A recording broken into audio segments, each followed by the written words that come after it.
You're listening to the Archaeology Podcast Network. Hello out there in Archaeology Podcast land. This is Dr. Alan Garfinkel. I'm the president and founder of the California Rock Art Foundation. And what we do is we identify, evaluate, manage, and conserve rock art both in Alta California and in Baja California.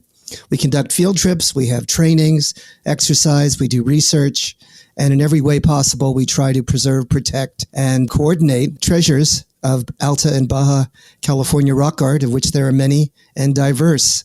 We also work closely with Native Americans and partner with them to recognize and protect sacred sites. So for more info about the fabulous California Rock Art Foundation, you can go to carockart.org. Also, I'm open to give me a call, 805-312-2261. We would welcome sponsorship or underwriting, helping us to defray the costs of our podcasts, and also membership in California Rock Art Foundation. And of course, donations, since we are a 501c3 nonprofit scientific and educational corporation. God bless everyone out there in podcast land.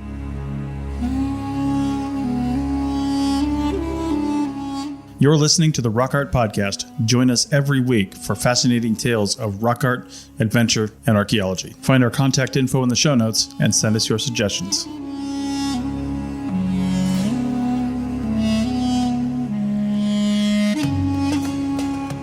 Hey gang, it's Dr. Alan Garfinkel, Rock Art Podcast, episode 108. We're bringing back the big man, Dr.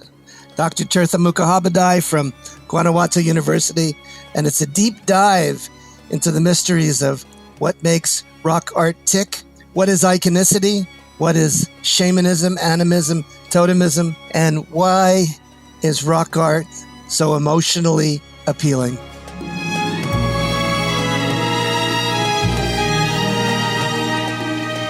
Hello out there in Archaeology Podcast land. This is episode 108. And we're talking to Dr. Tirtha Mukhopadhyay, all the way from Guanajuato University in the wonderful country of Mexico. And we're going to talk about iconicity, the sacred, and the emotive potential of rock art. Doctor, are you there for us? Yes, I'm right here for you, Alan. Thank you once again for inviting me to talk on your podcast. And I'm really excited and look forward to talking to you. And this is the first time we get to see each other. We get a video with it. This is exciting. Yeah. So we have a remarkable book coming out, don't we? Yes, of course. It just got published. And it's called The Iconicity of the Uto-Aztecans. Wow. What a mouthful. Yes. What the heck is iconicity?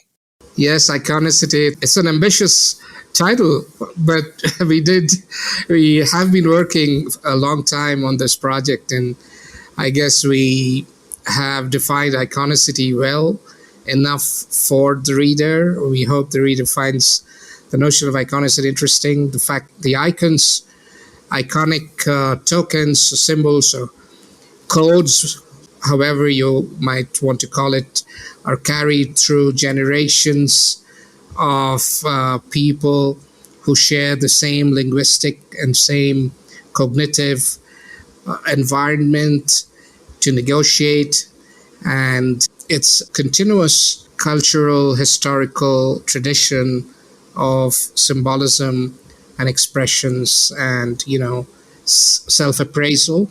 If I use the terms indexical semiotics, what does that mean? Indexical semiotics. Right. As we have discussed it already in the book at sufficient length, and the index is a far more basic terminology for the visual representation or a visual sign. So if we begin with the question, the character of the sign, what does a sign mean? What does a visual symbol mean? We begin discussing the index value, the indexical property of the visual sign. So it's the basic visual sign. The index refers to something concrete. For instance, it might be an animal form. Right. Yes. It's an emblem. It's a hallmark. It's a meaning of a meaning. Yes. There's something powerful here that's a symbol that you can grasp and see and sense and taste. But it has a power greater than it has on the first appearance. There's much Yes. more to it. Yeah. Right. Yes, we can put it that way, that the index is the portal, and we begin to understand the significance of the image through the index, through the upfront indexical form of the visual sign. But then we try to go beyond that. We try to transcend the indexical properties in order to detect, to understand, to even institutionalize some of the meanings, the deeper cultural meanings that are inherent in that symbol, the way it used to communicate to people who made those representations on the rocks in the first place. Let's give our audience something concrete. We've thrown a lot of words around. Give them some examples of some of the icons that we might deal with when we're dealing with various cultures. Yes, we can think of, to begin with, if we refer to some of the Mesoamerican symbolism, one of the most important and most concrete symbols that comes to mind is that of the serpent, the snake. And the snake index is something which we have been dealing with for a long time now. The snake index is visible in not just in the very prominent and intelligible Aztec iconography. The snake index appears in very rudimentary or vestigial outlier forms in the more fringe culture rock art specimens, where you may just have a zigzagging line. Those wave formations in rock art, on vessels, on clay pots, which would be used to store water in a very desiccated environment. And we know it also appears on textiles, on basketry, as a diagonal or a triangle itself. In all those decorative and sacred and, cultural paraphernalia that defines a culture, the beliefs of that culture. And it's really great to see how that particular index might evolve into more concrete forms, like a basic snake index in the Uto Aztecan speaking peoples, in their visual expressions and their cultural artifacts, grows into the great.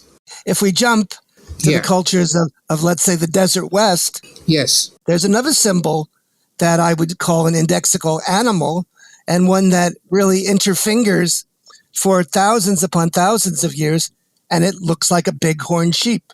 Am I correct? Of course, the bighorn sheep is one of the chief valorized indexical animal that we have, and it's just, the sheep is the index animal. It's a zoomorphic index. It's an animal index, but it really transports us to the world of the Aztec, Uto-Aztecan symbolism, the American Desert West symbolism, which suggests that the sheep is food, that the sheep is sustenance, that the sheep can be divine, because it's a form in which the divine comes to us. What we do is we continue to attribute significance to it. And this was a very crucial point to which I wanted to draw attention to in today's conversation, if you would allow me, Alan. The fact that the supernatural attribution to visual indexes. This brings us to the point where we begin to ask, what's the relationship between a visual index and the emotive symbolic meaning that the visual object represents? In other words, can we explain this indexical sign in terms of referentiality? We cannot do that, because there are so many interspersed non-referential elements in that visual index. It's a symbol of fertility. It's a symbol of giving. It's a symbol of provisions. And it is ultimately a symbol of a faith, of a belief that in the universe, in nature, that there is a protector, there's an animal master. So my question would be, really, for myself, for a research personnel who have been investigating this notion of the relationship, not the notion, but the relationship between an index and its symbolic value, is whether there is a very concrete tether, a concrete connection between the visual index and the symbol. Let me try to clarify myself, make myself more clear. I'm now beginning to believe that the sacred feeling that is inherent in a visual index is not necessarily physically or manifestly related to the visual symbol, to the visual index at all. This is why I say this, is because when you consider the human-like gods, the anthropomorphs and the providers and the pregnant bighorn sheep, for example, it's easier to understand what the symbol ultimately represents: a divinity, a provider, spirit. But when it comes to the geometricals, they're simpler, they're more elemental, they're scarce, they're minimalist. And the only reason that these geometrical symbols, they may be more complex, as in sand paintings, for example, more meaningful. But Yes. even when they appear on the rock, they continue to create that experience of wonder and beauty, and there's something very sacred. Even if we are not conditioned, we feel that it creates a very specific kind of experience for us in that setting. There's something very mysterious and compelling about Yes. the image. Sometimes we can't put our finger on it. Exactly. We don't know exactly why we're feeling the way we're feeling, but we do Right. know there's something intense there. There's a Yes. tug. It's a Yes. tether. It's Yes. how do you put this? It's some sort of there's an unction. That's a good word. Mhm. That is calling us to a deeper understanding of what this symbol means.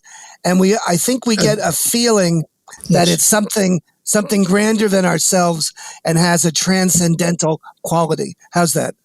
Yes, very, very well said, Alan. You've just been able to describe for me, for example, when the experience that we have when we look at these matte patterns, the matte patterns, for example, and there are matte patterns, the chakras, the mandalas, however way we call it, in all this vast spread of religions across the world, from Central Asia to Siberia and into consistent with prehistoric migration of the haplogroups as they have been described in the literature.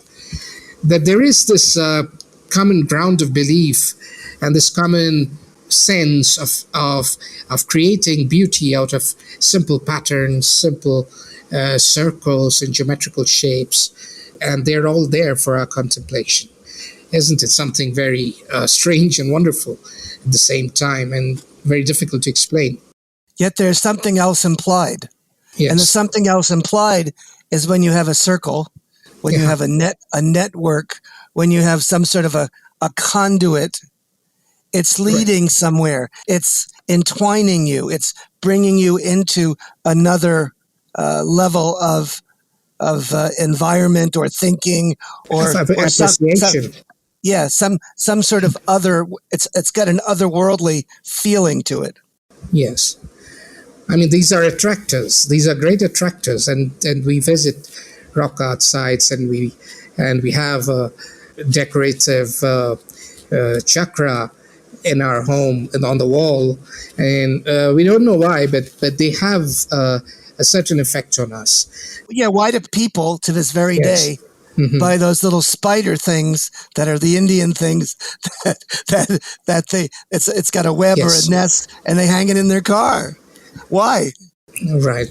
Yes. It's not just the shape of it. It's not just the way it looks, but it makes us look at itself in a way which is different. This is why we could call this phenomenon in the human mind the rock art way of seeing things. Right. You said you called it the archaeology of emotions. Yes. Yes. Which was surprising. I'd never heard those terms joined in ever. So that was really quite striking.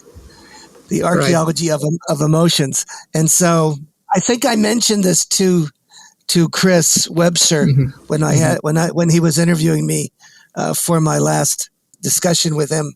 And I said that there are these images on rocks that appear to be these figures that are leaping or growing or somehow coming out of cracks in the rocks, right? Right. And they're large, and they're obviously something of importance. They're beautiful. They're aesthetically pleasing. Yes. And they make you feel contented. They make you feel whole. Pleasant. Yes. Yes. They make you Aesthetically feel pleasing. Yes. You say, that's really beautiful. That's really interesting. Someone did a beautiful job of ensconcing that image in just the right way on that. And what do we see off to the left, just under that, is a very small creature with their hands like this, opening to the sky in a supplicant posture. Well, it's obviously that's explaining or further explicating or elucidating what's going on here. That little being is entreating this larger image for help, for healing, for blessings, for reassurance, all those things that we want as human beings. Does that make any sense? Oh, yes, that's where it leads to.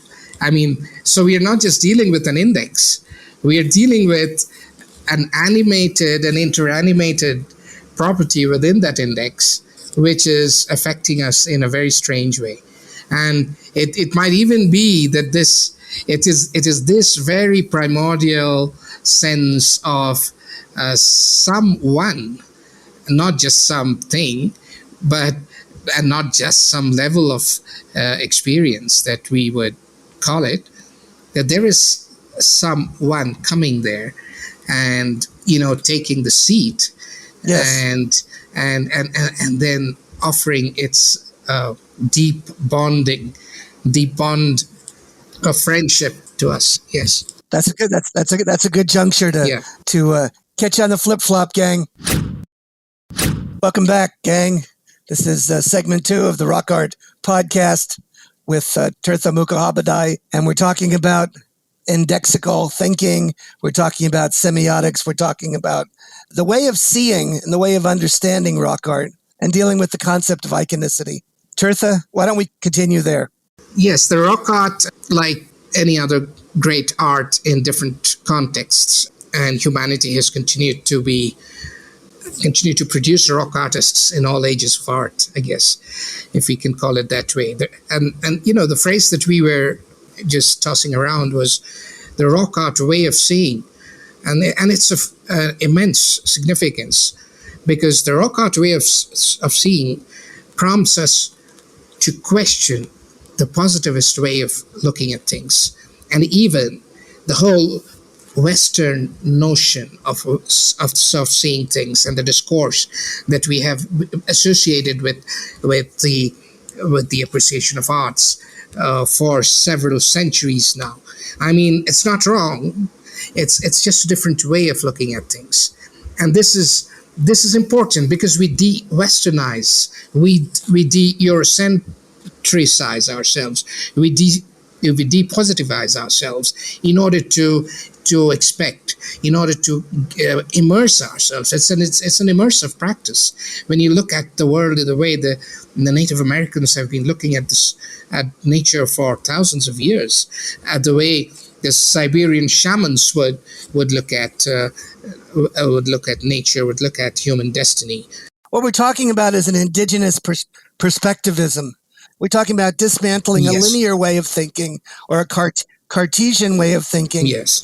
And one that's more holistic. Absolutely. One that's more embracing in the energies of the universe and somehow cosmically entwining with the rock art and understanding the world in a much more conceptual, unified, relationship-oriented fashion. How's that? Yes, it's all that, and it's more graceful. It makes you more humble. It makes you more receptive. It makes you more of a human being rather than more of a warrior.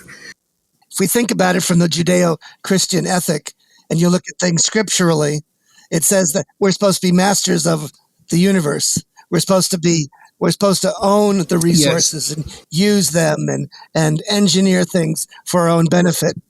Yes. It's basically a humanist idea. Right. That is contradictory to an indigenous perspective, correct? Yes, that's an alternative. And there are various ways and methods. There are sciences associated with this position, with this way of seeing things, and the integrity of the process. That the visual object, the art object, the sacred object, it's the way we look at the world. We look at deeper levels of being. We could call it for the moment the plants, that nature, flowers, that the hallucinogenic and theogenic properties of plants and flowers and leaves and they could influence us. They could induce in us those visions. I mean, not necessarily, because hallucinogens can produce very extremely strange, otherworldly, alternated states of consciousness. But the sacred art is not merely about an altered states of consciousness. And I think even the discussion in archaeology, which was founded in a sense by the theorists on entoptics and phosphenes and the form constants of rock art, as they used to call it.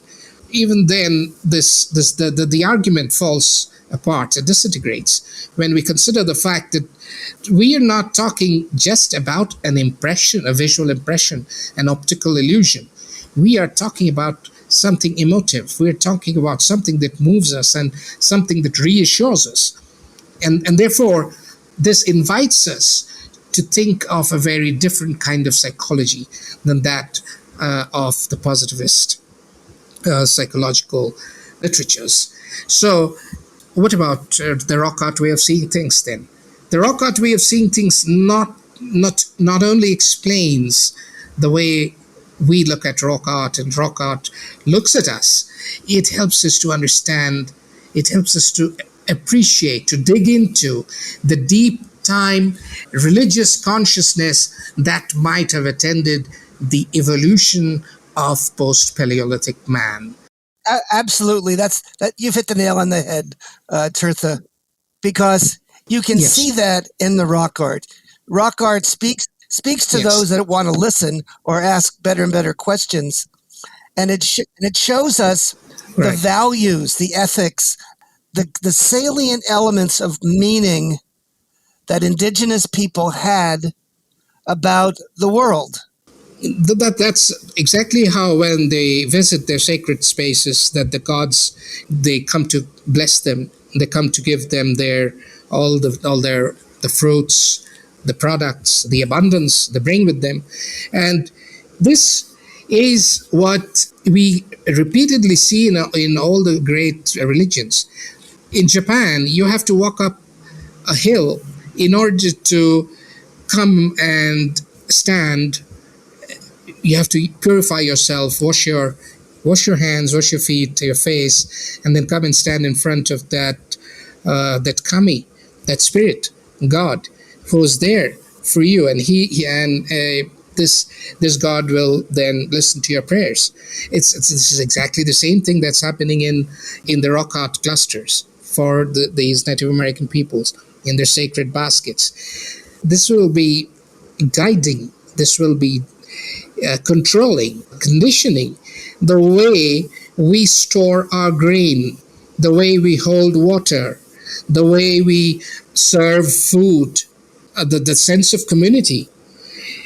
Everything changes when you look at life and your relationship to another human being, to the others, to every person, when you're looking at it with the eyes of the rock art shaman. When you're looking at it with the eyes of God, when you're looking at it as a deity, yes, and exactly. you're asking, "What do you want of me, God? What do you want of me, deity? What are you Yes. trying to communicate? Yes. How am I supposed to conduct my affairs? And how will this affect me and my family as I try to live an ethical, Yes. moral life Yes. that Yes. reimburses you for what you've given me? When I go and kill an animal, you will show me what to do so I can show respect and acknowledge.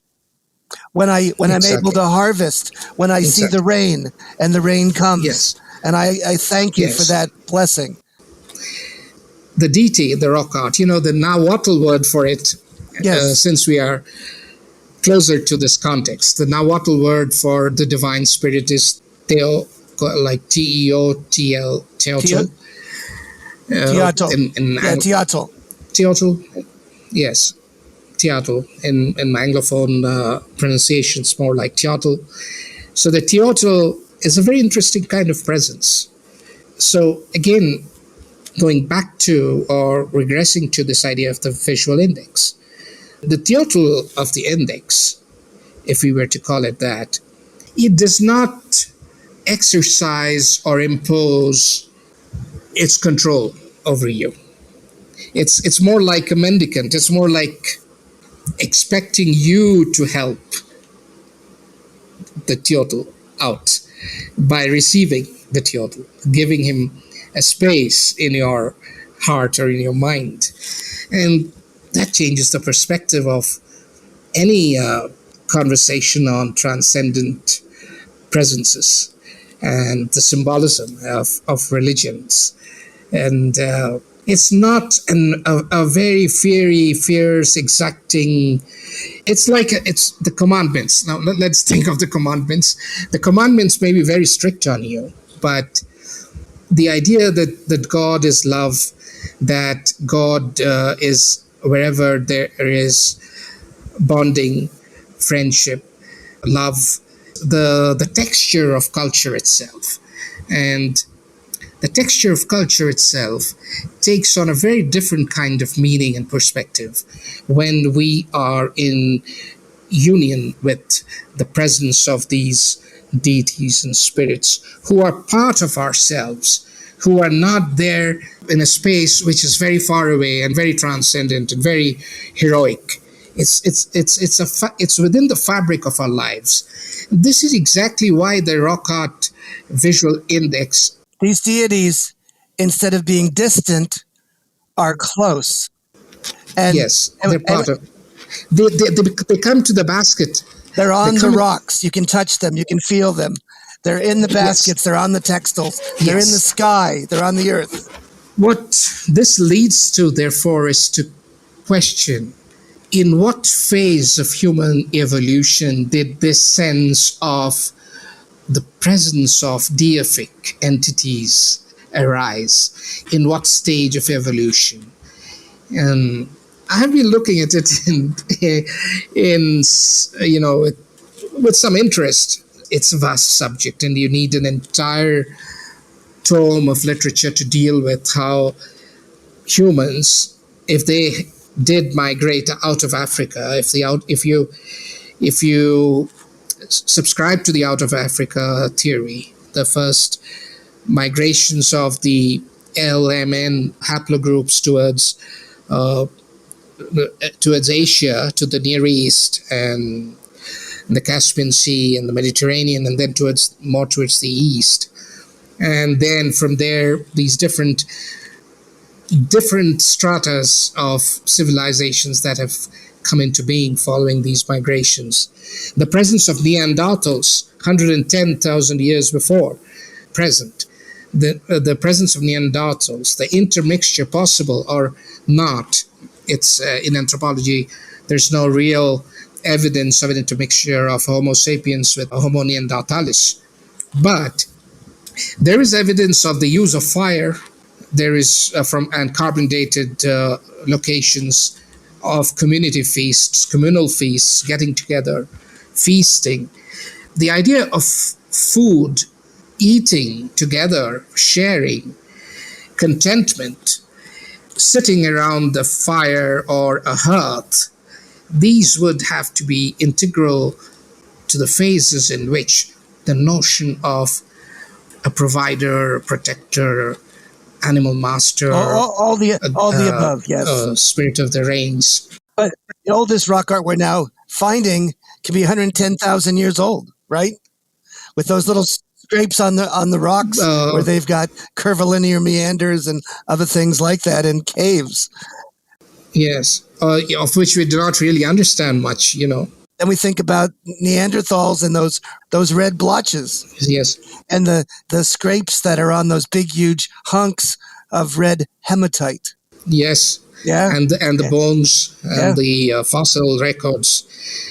So this might be pointing to a period before the Homo neanderthalis and the Homo sapiens and the Homo australopithecine, when the humans, like 200, 300,000 years before present, when the bipedal, prehensile enabled humans were really beginning to... The seeds are being sowed of something greater than their individual self.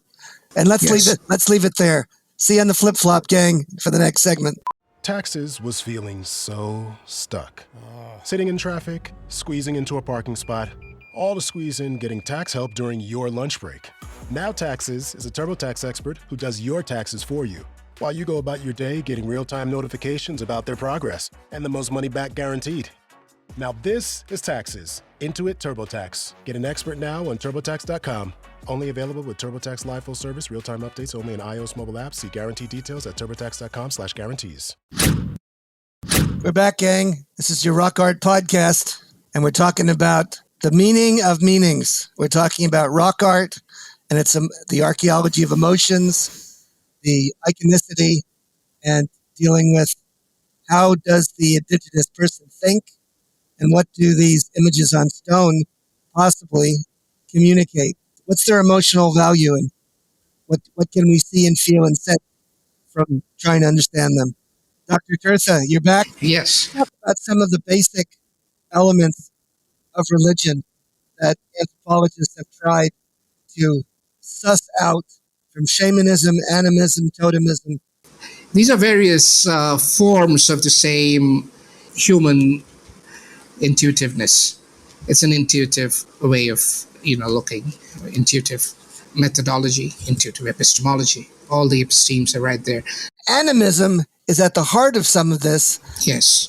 And we're thinking about sort of this indigenous ontology. Right. This indigenous way of thinking. Right.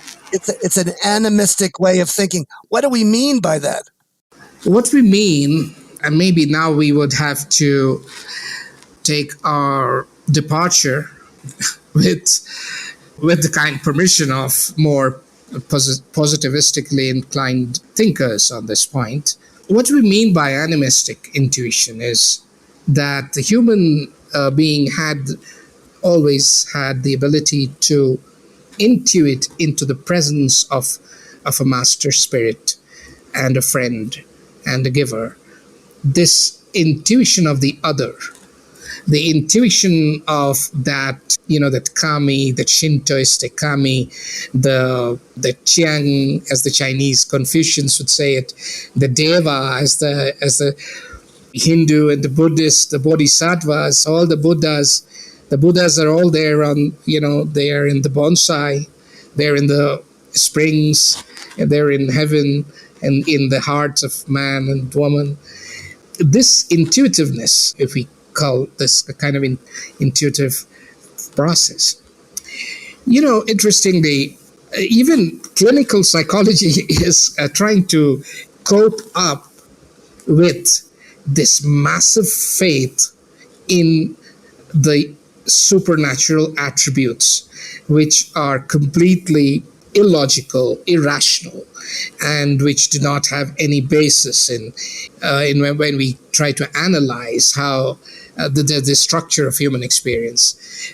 But the very, very unexpected element in this question, what is very unexpected and surprising, is that this intuitiveness into the presence of a supernatural entity with supernatural attributes may have a positive effect on well-being and human happiness.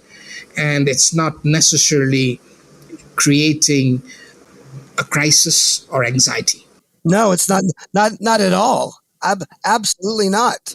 Yes. And in fact, what they've found is often people who have deep-seated psychological or physiological or other problems with depression or anxiety or other just overwhelming circumstances, Yes. when they provide them with altered states of consciousness using some sort of a medicament of sorts, Yes.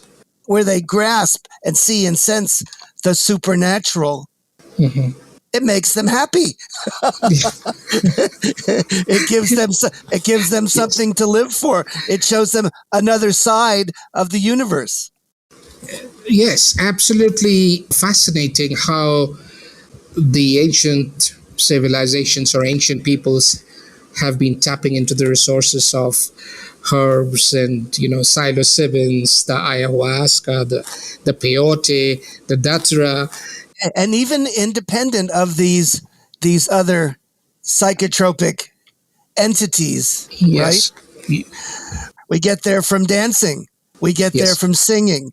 We get there from staying up for days on end and drumming and humming. And we induce a state of ecstasy. Yes, of happiness, of sharing, the communal life. And this is such a wonderful aspect of human existence. And you don't need the psilocybin. You don't need You don't need them. But you could use them. You could also use them. Sure. And even chemical opioids will create a much tougher crisis for societies. So there's no reason why we should castigate the practice of hallucinogenic, entheogenic substance uses, and why the law should not absorb these elements for a better life and for medicinal uses. It's more medicinal. It's more medicinal. I mean, these are well-known facts, but the one thing that we cannot afford to lose sight of in this process is the emotive core, the core of grace, the core of being attuned with supernatural attributes or entities who are not distant, but who are so close to the texture of our lives. A personal connection. Yes. A supernatural connection, touching, feeling, communicating, the essence, feeling a connection and some sort of a tether to those beings that will allow one to be reassured of some sort of largesse, right? The attitudes that these beliefs provoke are very redeeming. They do not provoke competition, jealousy, fear, and exclusion. Right. But that's the reason why the Earth has been at the center of human groups and this bonding. So then this gets us to animism.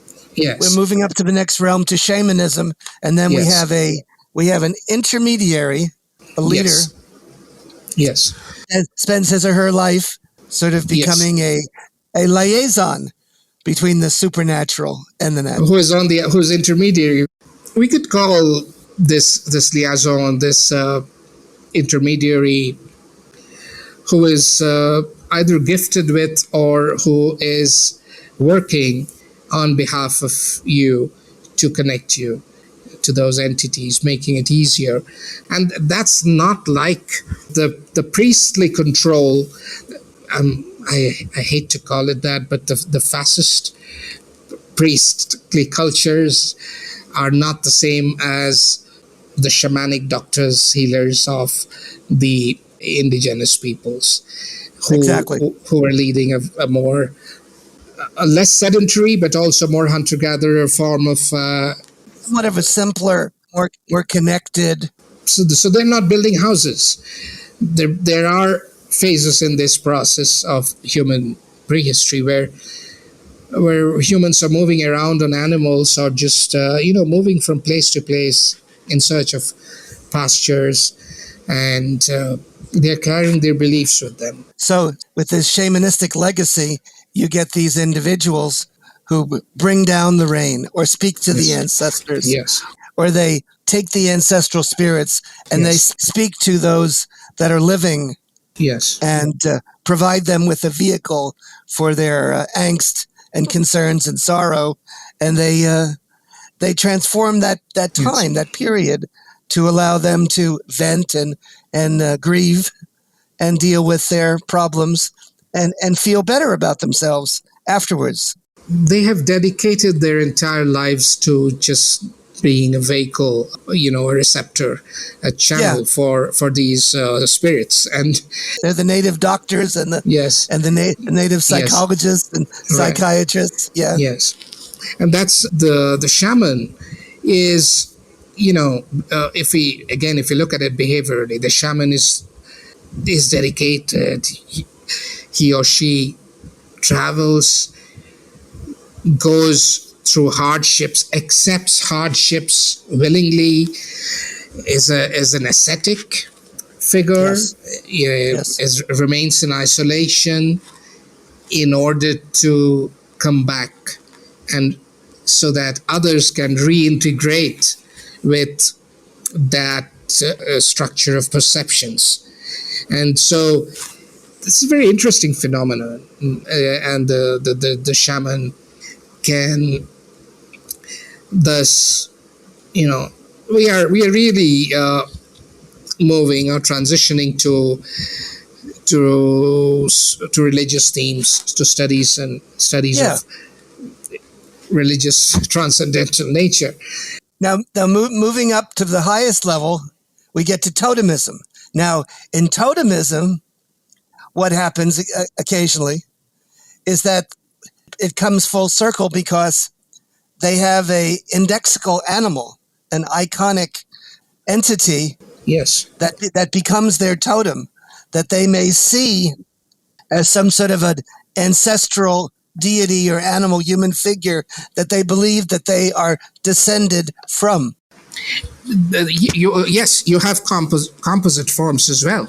You have an animal-human mixture. You have mixed forms, but to come back to your main point, Alan, even in this kind of shamanic, totemic, we can call it assignment. We are assigning an attribute, a spiritual personality or identity to an object. Yes. In everything that the shamanic religions, the indigenous and original religions of the world have been doing, the reference point is the human ability to view an image of itself with more heightened spiritual and supernatural attributes.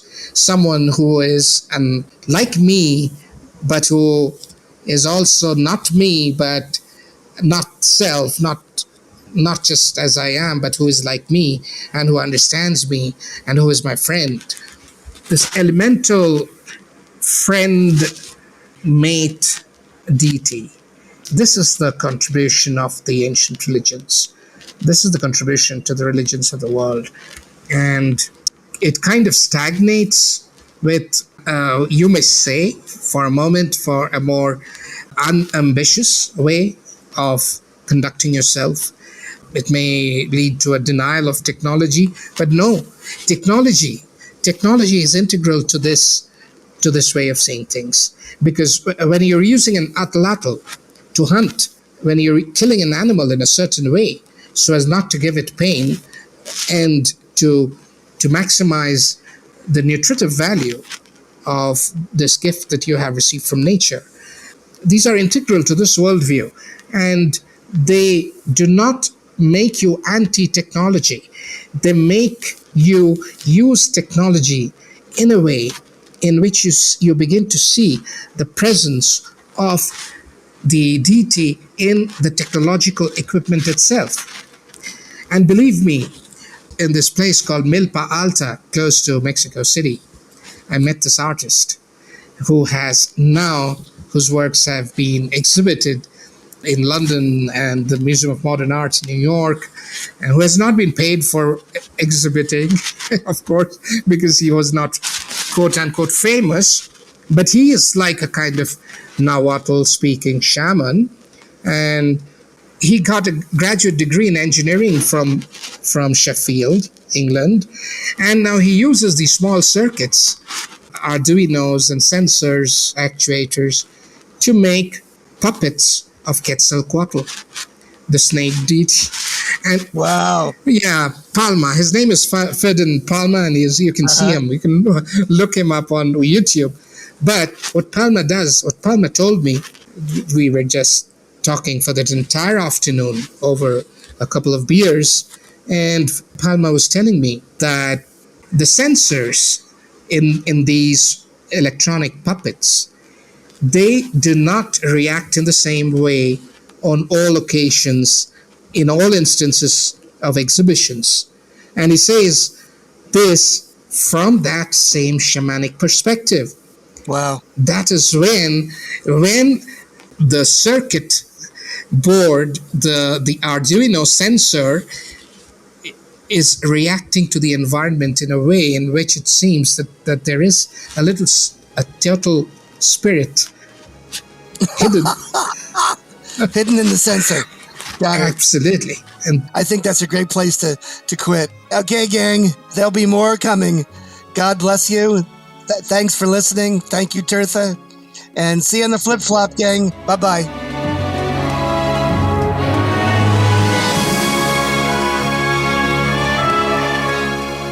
Thanks for listening to the Rock Art Podcast with Dr. Alan Garfinkel and Chris Webster. Find show notes and contact information at www.arcpodnet.com/rockart.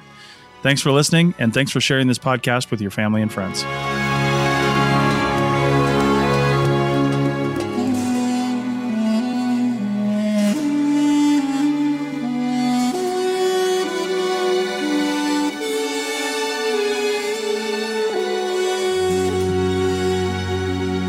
This episode was produced by Chris Webster from his RV traveling the United States, Tristan Boyle in Scotland, DigTech LLC, Cultural Media, and the Archaeology Podcast Network, and was edited by Chris Webster. This has been a presentation of the Archaeology Podcast Network. Visit us on the web for show notes and other podcasts at www.arcpodnet.com. Contact us at chris@archaeologypodcastnetwork.com.